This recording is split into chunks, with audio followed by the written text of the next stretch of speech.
Bien que les contrats de mariage, les contrats prénuptiaux ne soient pas mentionnés dans la Bible, Dieu nous dit comment nous devons considérer le mariage et à partir de là, nous pouvons comprendre comment les accords tels que les contrats prénuptiaux seraient considérés.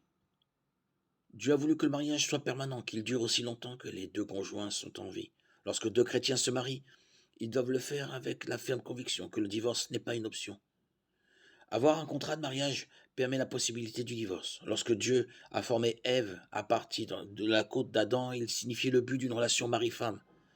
La femme est l'aide de l'homme, tirée de sous son bras protecteur et formée de la même chair. C'est pourquoi l'homme quittera son père et sa mère et s'attachera à sa femme et ils deviendront une seule chair. Genèse 2:24. Évidemment, étant une seule chair signifie qu'un mari et une femme ne devraient même pas envisager de se séparer. La seule raison pour laquelle la loi a autorisé le divorce était l'insistance obstinée du peuple à considérer le divorce comme un droit. Les maris sont appelés à aimer leur femme avec le même amour que Christ a montré à l'Église, un amour qui ne recule pas devant le sacrifice. Les femmes doivent honorer leur mari et se soumettre à leur direction. Tout comme Christ ne nous quittera jamais, un mari ne devrait jamais quitter sa femme. Les maris devraient aimer leur femme comme ils s'aiment eux-mêmes, et les femmes devraient respecter leur mari.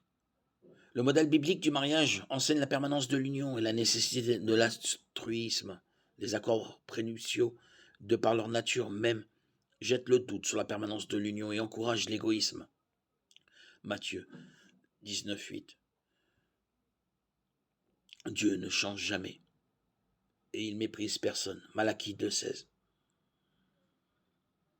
L'amour décrit dans 1 Corinthiens 13 devrait rendre inutile le recours aux contrats prénuptiaux, contrats de mariage.